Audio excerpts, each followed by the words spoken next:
A short story of creation, as told by a wondrous man's earthly evolutionary travel into a world of wonderland, by René Nadeau. We find ourselves in an era where no one has much time to read books, so I've made this a short but powerful, often with great tribulation, account of my life's educational journey. I hope my story will successfully demonstrate how I, as well as the reader, from shortly after our arrival on Earth, have been deceived. If you may be looking to determine just how the wool was pulled over all of our eyes, as goes the cliché, be careful what you look for, as you just may find it. This could possibly be the most important story you will ever read at any point in your lifetime. In a world we've been so conditioned to trust and accept, without exception, most, if not all, might believe that this could ever happen to anyone, let alone that it may have unknowingly happened to them. If you decide to begin this ride, I would please ask that you take it all the way to the end.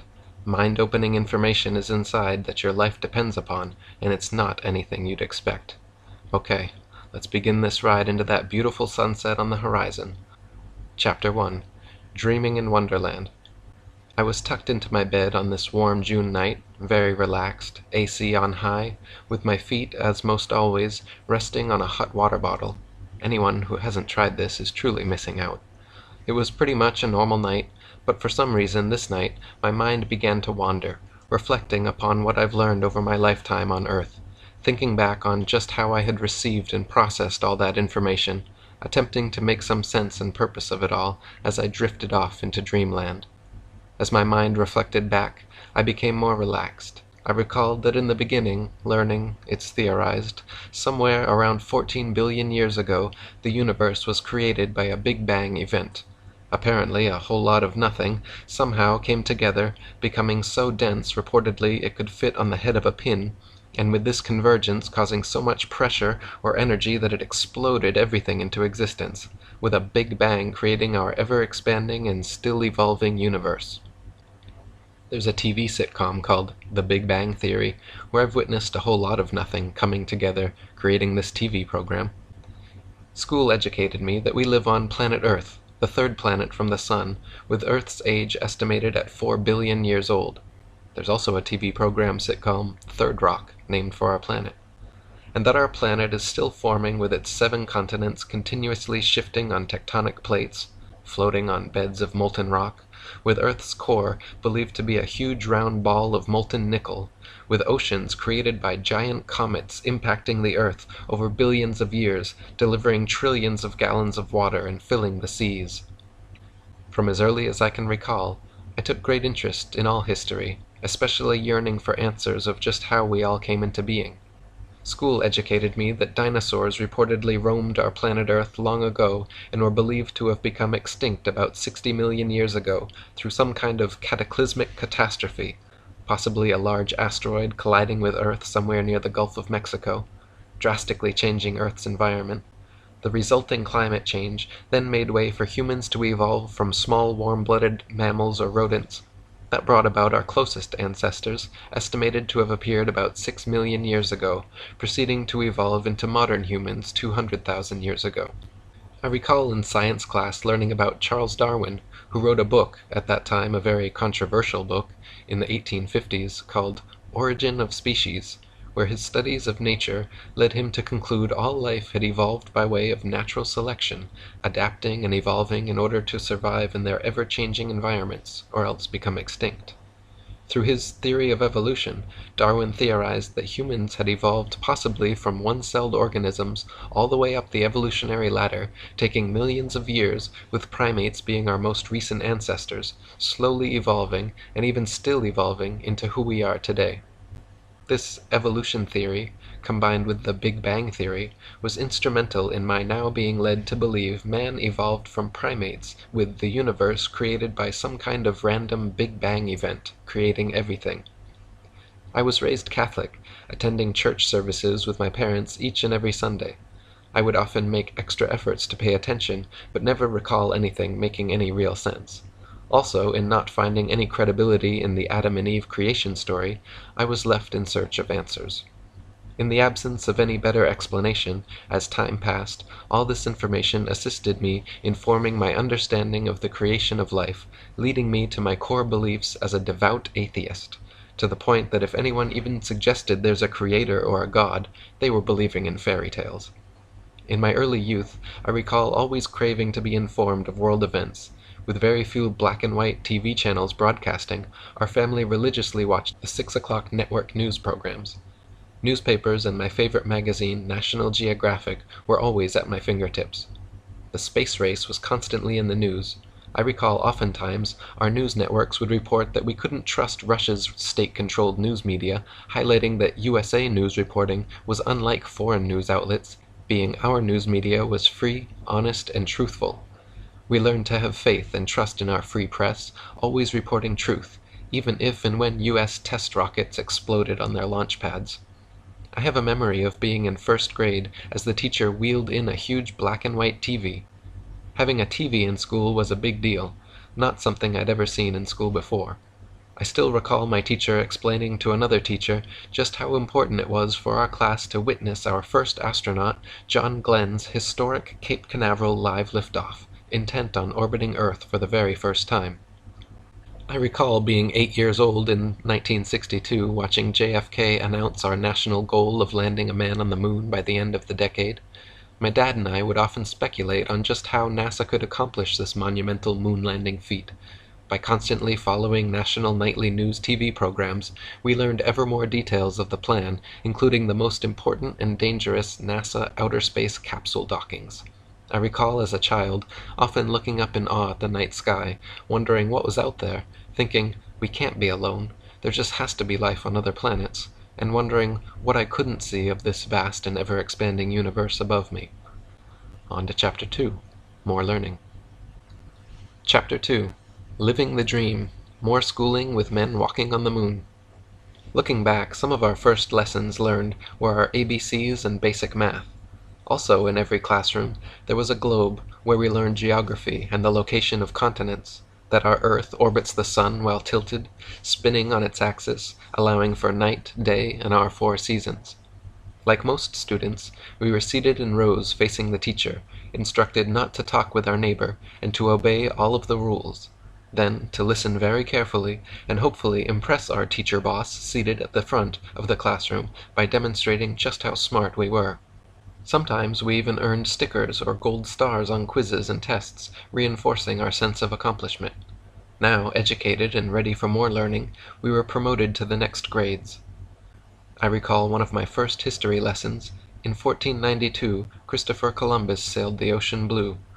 With all educated people of that era knowing they lived on a sphere, it was Christopher Columbus's arduous task, prior to leaving on his New World quest, to convince all of his ignorant crew that it was impossible to fall off Earth's edge, because the Earth was indeed round.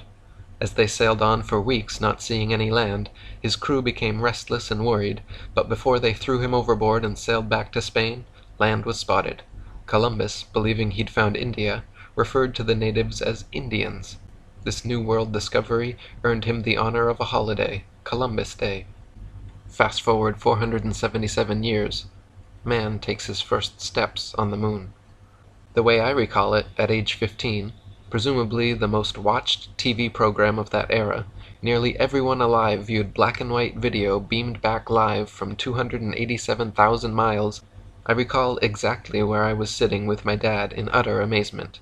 Also, now far enough from planet Earth, we were shown an image of our home floating in space as a perfectly round blue sphere laced in white swirling clouds, an absolutely unbelievable epic sight. On subsequent missions, astronauts even hit a golf ball and drove a lunar rover wildly over the moonscape, leaving me with a sense of wonderment, believing anything was now possible. Fast forward again, this time 48 years, to 2016. Much has changed and progressed. I had never in my wildest dreams ever doubted the authenticity of the moon landings. After all, I'd watched them live on TV network news broadcast programs. What often got me thinking was what I hadn't seen. After reportedly having men travel an unbelievable 287,000 miles, apparently with far less computer power than you and I hold in our hands today, even with our vastly improved technology, we still hadn't been back to the moon. Manned space travel had not progressed, but in fact had regressed to reportedly an international space station a mere 200 miles high up in Earth's orbit. So after nearly 50 years, man was staying ever closer to Earth, not exploring outer space as you'd reasonably expect progress would dictate. With these moon missions vital to my core foundational beliefs, from Earth to the entire universe, I just wanted the simple truth. Did we in fact go to and land on the moon? True or false? I so wanted it to be true. I finally took the time to extensively research the topic. Though there's considerably more evidence for this story, I've included the following. NASA needs us to believe that all the moon missions traveled safely through deadly Van Allen radiation belts unscathed. In late 2015, NASA posted a video on their official website regarding testing of the new Orion spacecraft, reportedly attempting to reach 3,600 miles away from Earth. The NASA engineer went on to surprisingly and proudly explain that this test flight would travel higher up into space than we have ever been before, with Orion's shielding being put to the test to protect delicate electronics and guidance systems, and, more importantly, stressing, before they send humans this far up into space. Wasn't this shielding problem solved nearly half a century ago? Or maybe NASA doesn't remember they'd solved this problem, seeing as they've confessed to losing all 14,000 reels of telemetry data, including blueprints and all original videos for all the Apollo missions. So NASA has not just misplaced, but has lost forever all documentation evidence and physical proof of what's been referred to as the greatest accomplishment in all human history. How can something so vital to our national security and history that you'd expect to be stored in the National Air and Space Museum, or even possibly Fort Knox, be lost forever? Well, unless this documentation was intentionally lost, destroyed, or maybe it never even existed at all. As a side note, last fall I witnessed presidential candidate Bernie Sanders in a debate response, in order to make a point, accentuating the impossible, said, "It's like they're going to go to the moon. It just ain't going to happen." Also telling, when viewing astronauts Buzz Aldrin and Neil Armstrong's moon mission interviews, their body language appears not at all consistent with truth-telling. I'm no expert, but I believe I've developed a good feel to know if someone is telling the truth. The bottom line? In the absence of any physical proof, expected space exploration progress, including overwhelming and NASA-admitted obstacles, the only reasonable conclusion is, the moon missions were apparently staged Cold War propaganda stunts, reported by our trusted news media as actually happening, rumored to have been produced by the famed director of the 1968 movie 2001: A Space Odyssey, the late Stanley Kubrick.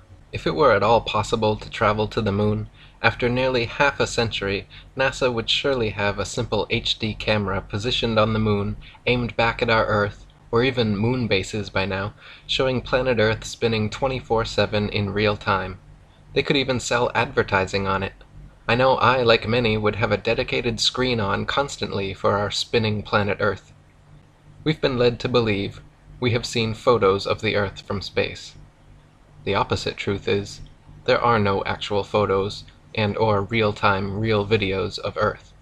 Each year, NASA publishes new Earth CGI special effect images, remarkably with the continents drastically changing size and location from year to year. Reasonable expectations suggest oodles of real-time actual videos and selfie photos of planet Earth being available. Again, it's so often what we don't see that's so important to begin finding the truth. If you take the time to look, there's so much more evidence indicating our moon missions were no more than a Hollywood science fiction production. What I found shook the very ground I stand on, and this unprecedented deception is just the tip of the iceberg of revelations to follow. On to the next, extremely cold, Chapter 3. Chapter 3. From the Moon to Antarctica and Beyond. So, now feeling disillusioned and betrayed in discovering our moon missions were all staged but shown live on TV network news programs as actually happening, I began to wonder what else might need to be looked at more closely. Knowing very little about Antarctica, I decided to research it. We've been led to believe Antarctica is a massive frozen continent covered in ice, located at the very bottom of our planet Earth, of no real interest except for a few scientific outposts. The opposite truth is the apparent reason we don't hear much about Antarctica is because of its very great interest and cordoned off similar to Area 51. My research turned up that highly respected explorer Admiral Richard E. Byrd visited Antarctica several times. His last two expeditions were codenamed Operation High Jump in 1946 and Operation Deep Freeze in 1955 and 56, the details of which remain classified. Upon his return in 1956, he happened to do a live television interview, presumably under national security restrictions, and briefly went on to say Antarctica was the last great bastion of untouched natural resources, such as coal, oil, and other valuable elements. He indicated they had discovered a 10,000-foot-high mountain range as well as unexplored land beyond the South Pole, not covered by ice, the size of North America. These discoveries were quite astonishing. Admiral Byrd died at his Beacon Hill, Massachusetts home of a reported heart ailment in 1957, somewhat mysteriously. Antarctic exploration reports. There are none. No further publicized Antarctic expeditions. Antarctica became restricted to only those with national security clearances. Next, the United Nations Antarctica Treaty, signed June 1961, that won't even come up for discussion until 2040. A treaty no country has ever broken or fought over, making Antarctica off-limits to everyone and patrolled by the UN International Military, keeping out all unauthorized personnel. After schools and media this time became nearly completely silent about Antarctica, including the reported discovery of new land on Earth. I began to wonder more about what they may not be telling us, leading me to begin questioning and researching other information learned in school. What I found shocked me. We have been led to believe the Earth is a perfectly round blue sphere with water sticking to it, spinning at 1,000 miles per hour in orbit around the Sun, traveling 67,000 miles per hour, with our entire solar system traveling at 500,000 miles per hour around the galaxy, and the entire galaxy hurtling through space, resulting from the ever-expanding Big Bang created universe. The opposite truth is, better make sure you're sitting down. Shockingly, the Earth is flat and stationary, potentially covered by a solid dome firmament, as described in the Bible. Our flat Earth appears to be surrounded by an ice wall, estimated at 200 feet plus in height, encircling the entire flat Earth plane. I know, that may bring about the question, why hasn't someone just gone over the 200-foot ice wall to take a photo of the dome? Well, because the international military will stop you, thanks to the 1961 UN Antarctic Treaty's no-fly and no-sail zones firmly in place to protect this earthly secret. So before you say what you may be thinking, I know Earth can't be flat. I trust I live on a blue spinning sphere. It has to be true. Why would they lie or hide this? Which is exactly how they've programmed you to react. Stop. Please step back and critically think for a moment. The question isn't why would they lie? The question is, why would they tell us the truth? If land and knowledge are wealth and power, why would the elites and governments share it with the peon slave masses who they openly state they want to depopulate? One of the hardest, if not the hardest, psychological undertakings anyone will ever attempt in their lifetime is to have an open enough mind to consider new information contrary to their unquestionable beliefs. Then, to become self-aware enough to recognize the need for and the importance of questioning their foundational understandings of the Earth. Why? Because this foundational lie is locked into our psyches at the onset of our instinctual childhood thirst for information. You're as sure of where you live on planet Earth, the third rock orbiting the Sun as a speck in the vast universe, as where your house is located in your neighborhood, or the nose is on your face. Now in your mind, like I once believed, there's no need to question it. With schools educating us that the Earth is beyond any doubt a spinning blue sphere as determined by geniuses over 500 years ago, along with Christopher Columbus proving Earth as round. Yes, Earth is thought to be round, but round like a dinner plate, with a 200-foot-high ice wall holding in the oceans. In essence, we have all unknowingly been made members of a worldwide fundamentalist cult religion, our minds controlled since near birth by the high priests within NASA and media. We are educated into believing this is an unquestionably true fact, more than just about any other fact of life, that our Earth is absolutely, positively a spinning round globe, and trained also to know that anyone questioning this unquestionable truth is a total fool for dismissing the obvious.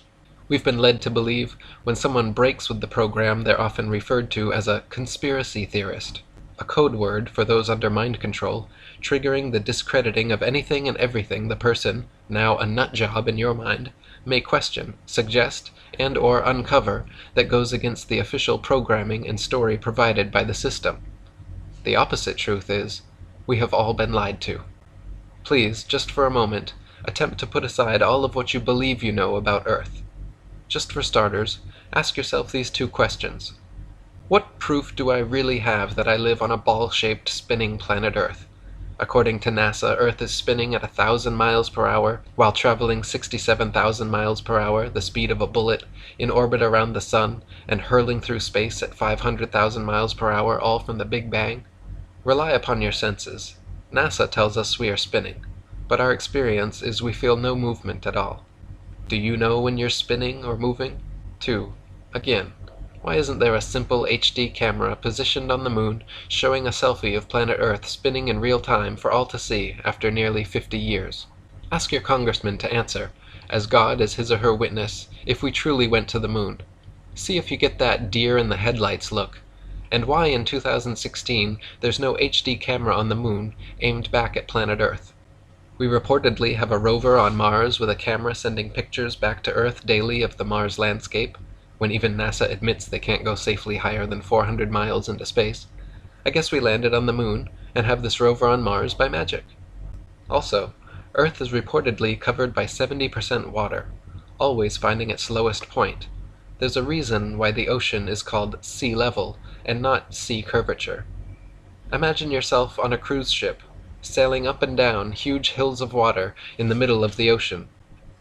Imagine a hump of water, hundreds of miles high, between Hawaii and LA. Imagine people in Australia standing upside down in the rain. Imagine rivers flowing uphill. Check out the sun as it heats the tops of the clouds, or when sunbeams shine through them. Does the sun really appear and feel 93 million miles away? Have you ever seen the curvature? I know how hard this is because I once believed and fully trusted I was educated. I had no reason not to believe the earthly facts I was taught by the system were anything but true. I know for sure at one time in my life I'd surely have chuckled at any suggestion by anyone that Earth was anything but what you and I were programmed to believe as children. Another thought you may have is, what good does it do to me to know that the Earth is flat and not a spinning ball? If you keep reading, you'll find out just how extremely important it is for you to know where you live, and why this secret is so important that it remains a secret. On to Chapter 4, My Mental Illness Identified. Chapter 4, Global Mental Illness. I've recently and proudly been able to self-diagnose one of my mental illnesses, and I'm happy to report with self-therapy I'm on my way to a full recovery. Flat versus spherical Earth, I believe, is a form of widespread global mental illness contributing to declines in everyone's overall health. As an ordinary, critical-thinking human being, I have come to the conclusion that this mental illness should be identified as Round Earth Taut Anal Retention Disorder Syndrome, or simply retards, as determined by evidence that retarded my own eyes, preventing me from seeing the plain truth on the horizon, victimized by indoctrination experiences that all student inmates have been subjected to. If you feel the urge to dismiss what I've suggested about Earth, please keep in mind that it may be you, believing you're so educated, that it is you claiming to know everything, relying solely upon what the system that controls us told us. As indicated in my introduction, most, if not all, may not believe that this could ever happen to anyone, let alone that it unknowingly happened to them. But it surely did. It happened to all of us. You may be shaking your head, thinking that I must have lost my mind. The opposite truth is, I've recently recovered my mind, after unknowingly suffering for decades from full-blown retards, after putting trust back into my own senses and remaining critical thinking skills. Symptoms of full-blown retards may include dumbed-down, indoctrinated consumer debt slave, brainwashed, defending the very system of lies embedded in their minds since near birth that enslaves them, programmed to blindly trust all facts reported from a presumed trusted source as unquestionable truth, conditioned to ignore new information suggested by anyone that goes against their programming, even to go so far as ridiculing and ostracizing them. So comfortable and trusting of the system, they are unable to see any reason to seek out the truth about Earth. The bottom line: the retards in recovery is recovering from believing in fairy tales, much akin to a child in denial after finding out their parents were lying about Santa Claus. These early and formative years are crucial stages in understanding just how the world works. But now the child is forced to face the reality that their trusted parents lied to them. It's very traumatic, and not easy at any age when needing to reconsider a once believed undeniable foundational fact. I recall being in the first and second grades, witnessing children arguing about Santa Claus being real. The children who knew the truth would most always fail to convince others how they were being lied to.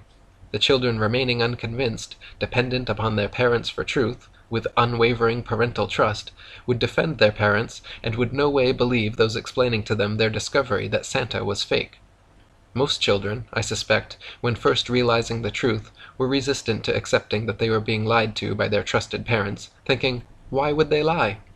You may even recall similar childhood experiences in regards to Santa deceptions. Sadly, the vast majority continuing to suffer from full-blown retards are programmed so completely that they will refuse to even consider attempting to prove to themselves that Earth is truly a round spinning ball, remaining in disbelief as to why schools and media would ever lie to everyone about Earth. Well, for some of the same reasons your parents did regarding Santa, as a means of behavioral mind control, including other irrational motives, with a lie being a lie, no matter what the motive or how good-intentioned. It's not your fault, as we've all been subjected to many widespread successful psyops in history. On to Chapter 5. Schools Double Down. Chapter 5. Schools double down on destruction of the nuclear family. Education is not education, but indoctrination, that has been so artfully administered from near birth to nearly everyone. We are then kept distracted, trusting and dependent, so that in essence we are all bowing down to worship big government and corporations as our God and Savior. Our free public education school system creates an illusion of caring about your children's health and well-being, but in essence continues working towards dismantling the family dynamic. But why, you may ask? That seems crazy. Brief recap. Once everyone is believing we live on a spinning ball shooting through space at near lightning speeds, next is to teach children their existence is a result of a random Big Bang accident, created from nothing into something, and by sheer luck, over millions of years, to evolve into a chimp who one day came down from an African tree, learned to walk upright, made tools, lived in caves, then after more evolutionary changes and social tribulation, led us to our human civilization of today. You have been led to believe you are nothing special. After all, your ancestors are mere chimps, owing your very existence to an all-knowing system who medicates, vaccinates, and educates you about living on a spinning ball. The opposite truth is, Earth is of intelligent design, with each and every human an incredibly valuable creation living on a flat Earth plane. Human beings are absorbers of information that becomes a part of us. There's an ancient spiritual truth called samsara, where it's believed that everything you hear, think, say, or do is also stored in your heart, becoming part of your internal makeup. When attending schools, watching TV and movies, videos and internet, you are absorbing that data into your internal system, similar to a computer hard drive, with everything entering into your heart, especially young children, who are in even more of an absorbing mode, learning what it's like to be a human being. The school system is installing another virus, mental illness, onto your children's hearts. You have been led to believe we are no longer just males and females, but now gender fluid. Now we have little boys and girls questioning if they truly are little boys and girls. The opposite truth is, men and women are men and women. You just don't wake up one day looking to explore the opposite gender's sexuality, and now numerous gender identities, to then all grow up to have healthy heterosexual relationships and stable families. Also, using celebrities, you have been led to believe that nearly everyone in Hollywood is implied to be either gay or gender fluid, etc., encouraging exploration of individual sexuality, that in order to be a fully functioning human being, you need to explore your feminine side if you're a man, or your masculine side if you're a woman, sending the message that everyone's no longer just a stable heterosexual person, but that we are actually here by luck, living on a spinning globe without boundaries, discipline, duty, or order. The opposite truth is, this socially engineered mental illness is being perpetrated upon your children with the intent of ushering in more chaos to male and female relations and future family formation.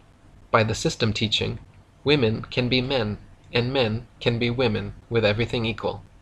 Women are duped into not wanting to be bothered with being mothers anymore, and to act more like men.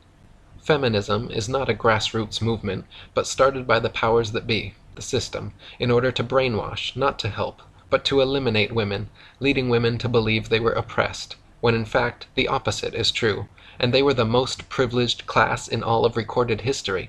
Not having to work outside the home, they were able to partake in the most rewarding job of all, raising their children in the safety of suburbs with their husbands having full job security. Now stay-at-home moms raising children are nearly extinct, with others often shaming them into getting jobs. Tricked by the system into believing they were oppressed, these women must now work even harder for a system screwing them out of the natural order of family and life's renewal, in its place working heartless, empty, corporate wage-slave jobs burdened with student loan debt, and often raising a child, no longer needing a male role model with the assistance of the system, often finding themselves alone or with cats in place of children and family, believing this was all their own idea.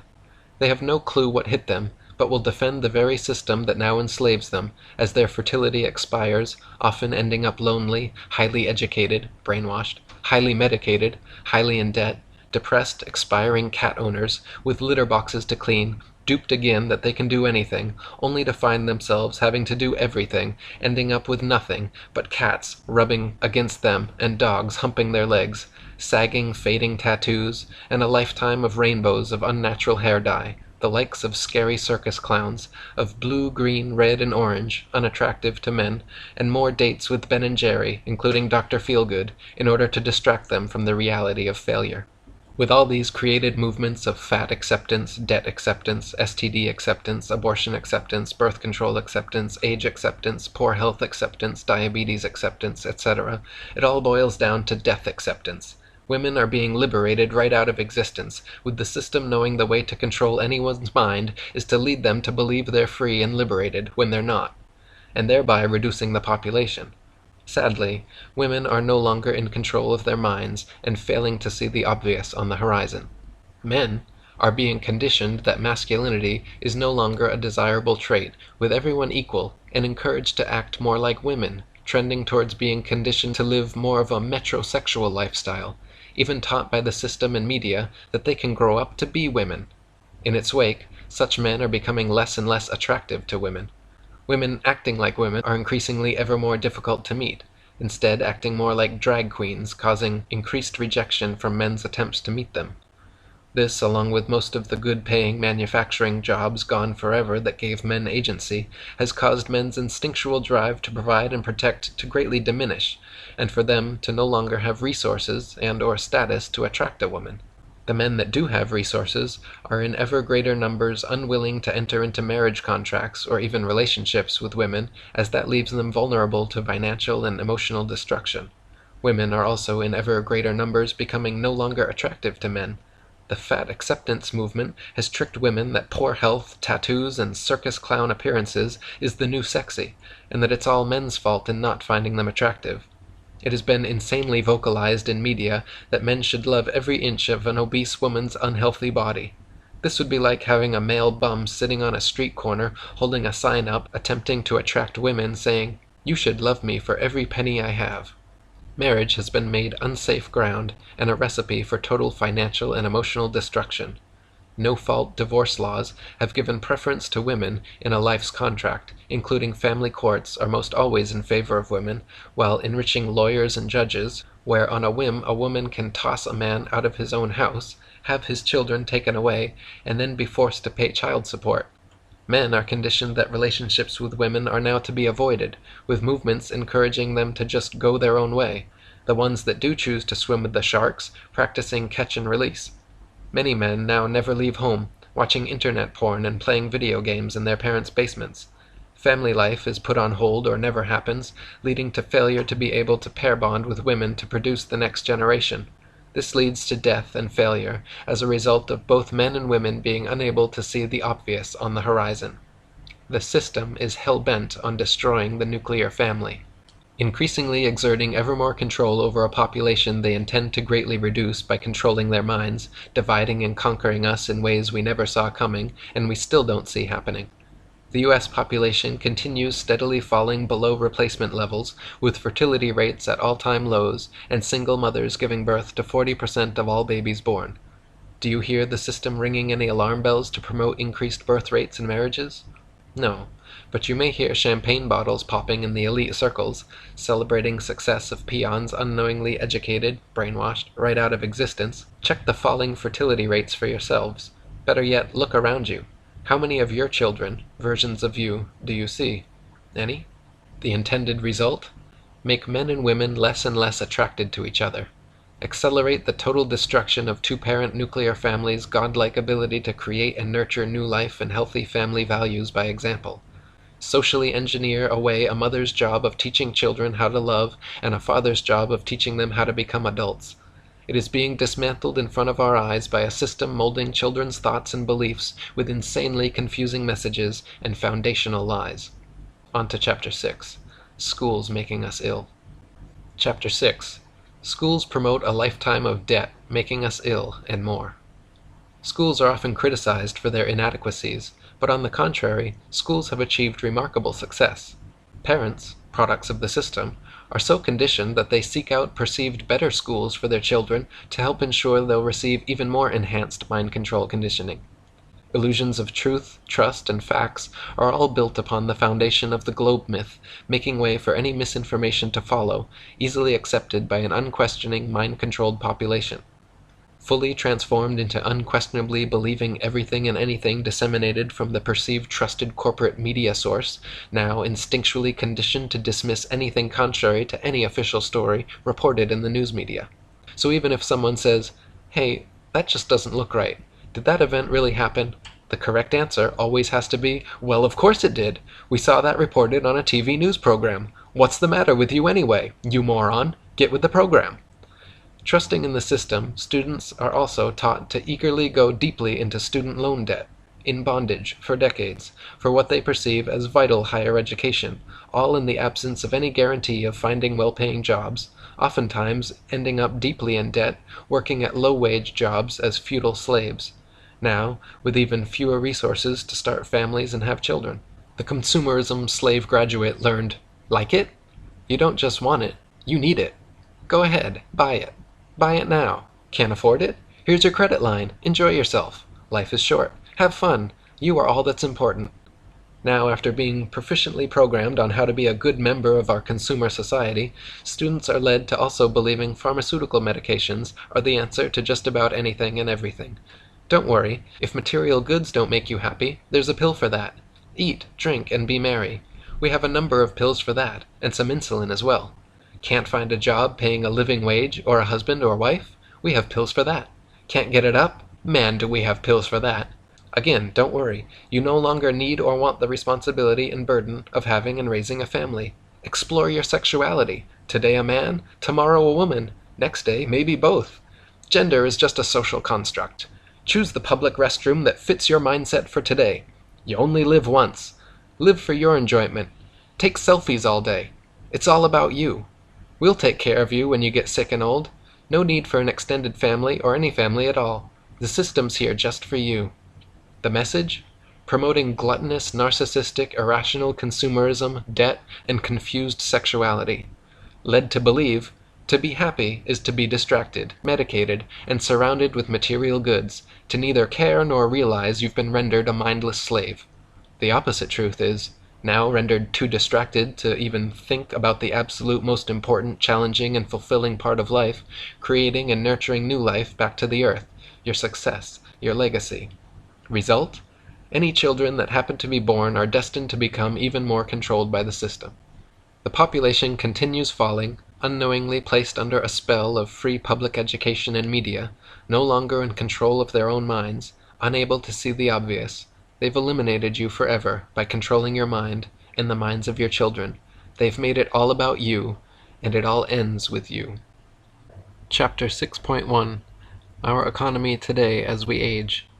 Since we manufacture very little here in the USA anymore, something needs to drive our economy.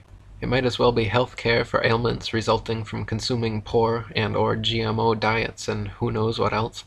Under the illusion of health, doctors trained by the system are now looked upon as gods or high priests of the system. They are to provide you a longer life as they proceed to prescribe poison pharmaceuticals and vaccinations that may affect you who knows how badly, from liver damage, memory loss, to cancer with endless possible side effects, etc.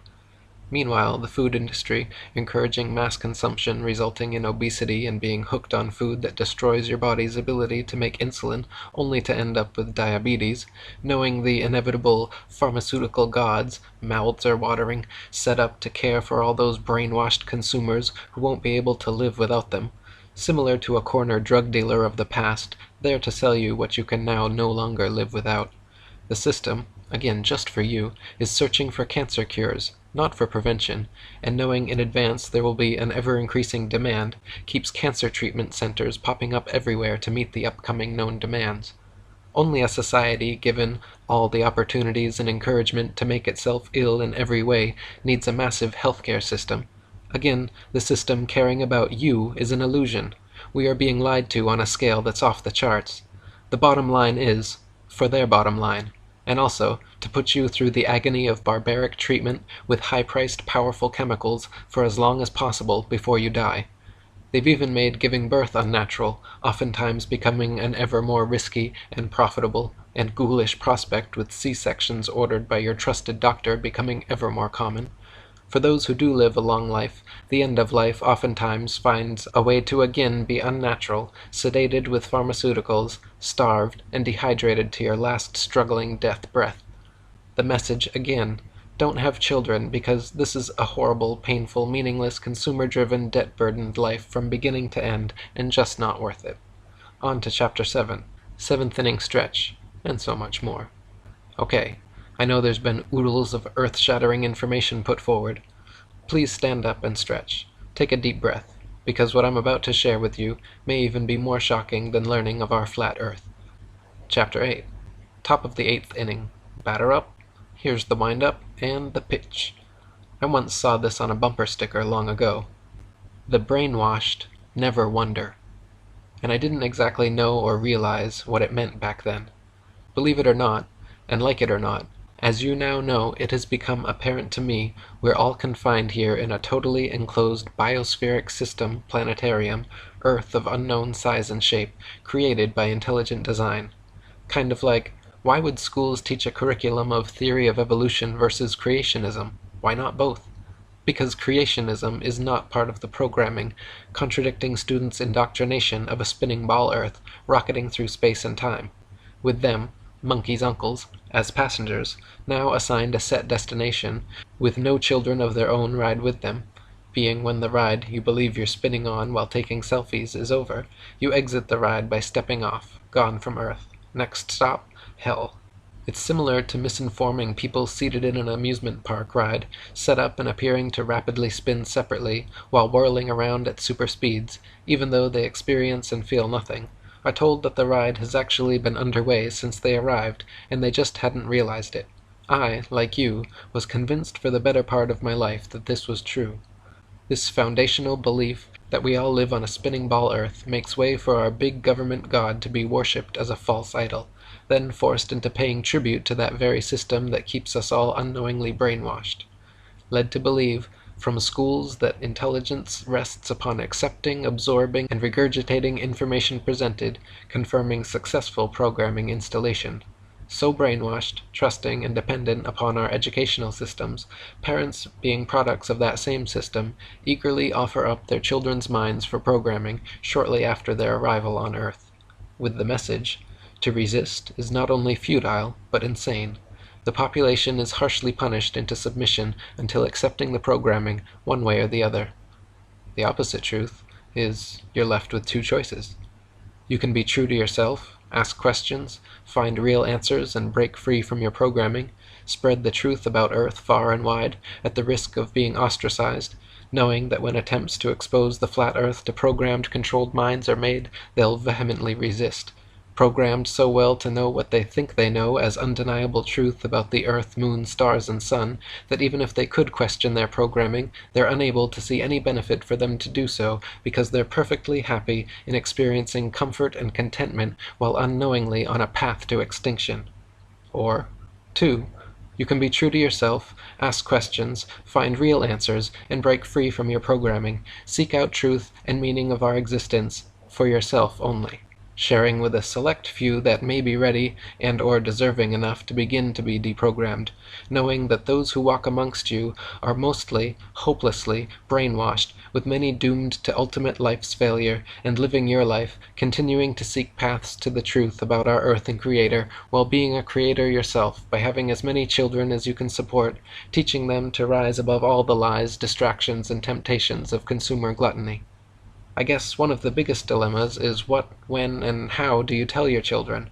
When and if you hopefully seek out the truth about the very ground we walk on? Do you tell your children all of what they're learning in school is BS, and while attending school to do it in a mode of suspension of disbelief? Do you withdraw them from school to homeschool them, knowing it will not prepare them for the world of deception we live in? Do you advise them to listen even more carefully in absorbing the programming entirely, and maybe, just maybe, they can become an astronaut, if they have the right stuff, selected for a possible upcoming mission to Mars, for a starring acting role, playing the part of a pathological liar? Do you flat out tell them the flat out truth about our flat Earth, and that they have been under mind control, with everything they have been told, have learned, and will be taught are lies intent on keeping them from reproducing? Will they even believe you? That, my friends, is all up to you to handle and figure out. It brings tears to my eyes that life is nothing like we have been led to believe. Those in control of our minds have convinced us that we all live on a painting of a spinning ball. It's been said, the bigger the lie, the easier it is to believe. Sadly, believing the biggest lie ever told in all of human history has resulted in the masses' total loss of control of their mind, body, and spirit, a loss so complete that many will never even realize they have lost it. On to the 9th, final thoughts. Chapter 9. Some final thoughts. Bottom of the 9th inning. Sadly, as I confessed in Chapter 1, I was led into becoming a devout atheist, zombie troglodyte, victim of my schooling indoctrination, reinforced by media, educated with BS and false earthly facts. Somehow breaking free from the master programming that stuck just enough, keeping me in the dark for decades, leaving me embarrassed that I didn't question all learned basic earthly facts I was led to believe sooner. For my entire lifetime I always considered myself open-minded, but knowing if anyone approached me 2 years ago and just mentioned the Earth might be flat, I would have instantly determined that a retarded moron was in front of me, because I, like you, believed I was educated, with all I needed to know, and fully able to spot a retarded moron when I saw one. I always attempted to live my life in that extraordinary claims demand extraordinary proof, when presented with any claim appearing as wild or outlandish. This strategy served me well in keeping me from believing what wasn't the truth. But I must confess to you right here, right now, flaws and errors in employing this foundational philosophy. For this to work as intended, it needs to be all-inclusive of any and all sources, or it can't be depended upon to serve you. My mind was unknowingly being controlled, just as yours is reading this right now, into trusting our educational system and news media to provide and disseminate truthful information, causing me not to consider what turns out to be the extraordinary claims actually being made about our Earth being a globe, all in the absence of any real proof. You were all wholeheartedly trained into putting blind faith and trust in what we've all been taught, in school and or shown on TV news, just as I was, even above our own senses. But if you like, you can call me a retarded moron for questioning my programming, and or for just sharing my discoveries. The opposite truth is, it's you that unknowingly suffer from full-blown retards, that childhood-induced mental illness known as round-earth-taught anal retention disorder syndrome, with school systems and media apparently doing even a better job on you than they did on me, trusting, as I did, that the system provided all the true facts needed to be known. As indicated in Chapter 2, my journey began with just needing the truth regarding our moon missions. again reported as being the greatest achievement of all humankind, and finding them to be fabricated. Then I discovered the secrecy surrounding Antarctica, and lastly, evidence exceedingly well explained by Eric Dubé's YouTube videos demonstrating proof positive the utter impossibility that we're living on a perfectly round spinning blue marble hurtling through space. The more you desire and dig for the roots of your very existence and why we find ourselves in this game of life, the more you'll be amazed, being there's much more to this life than we've been led to believe, and sadly this desire is constantly and unknowingly being programmed out of everyone. Big government and news media has even made the word truth politically incorrect. Now anyone no longer under their mind-controlled programming are identified as truthers. Truth is not something anyone should be seeking. As in, get with the program, you moron. Only a moron would question the program's honesty and integrity. There's a notable quote in George Orwell's book 1984. In a time of universal deceit, telling the truth becomes a revolutionary act. Governments have no fear and no reason to fear any mass awakening due to their overwhelming programming successes. With generations of programming so hardwired, even if a prominent government official happened to appear on live TV announcing the Earth as being truly flat, overwhelmingly the masses would unquestionably know this retarded moron had lost his freaking mind. I've written my story for those with gut feelings that something's wrong, but are unable to put their finger on it, hopefully now intrigued enough to investigate it for themselves. I would hope you'd agree that the only one anyone can truly rely upon and trust is yourself. There's a saying often heard when people are talking with one another, I suspect to ensure that they aren't being led to believe and or left feeling gullible having believed something made up. It's, are you serious? Now that I've shared with you what I've discovered, are you seriously not going to stop and think about it all for a moment? When you are told you are something you're not, and you believe it.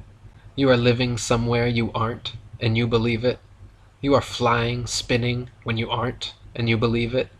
You can be told anything after, and you will not disbelieve it, resulting in now believing you are a monkey's uncle, living on a spinning ball, rocketing through endless space.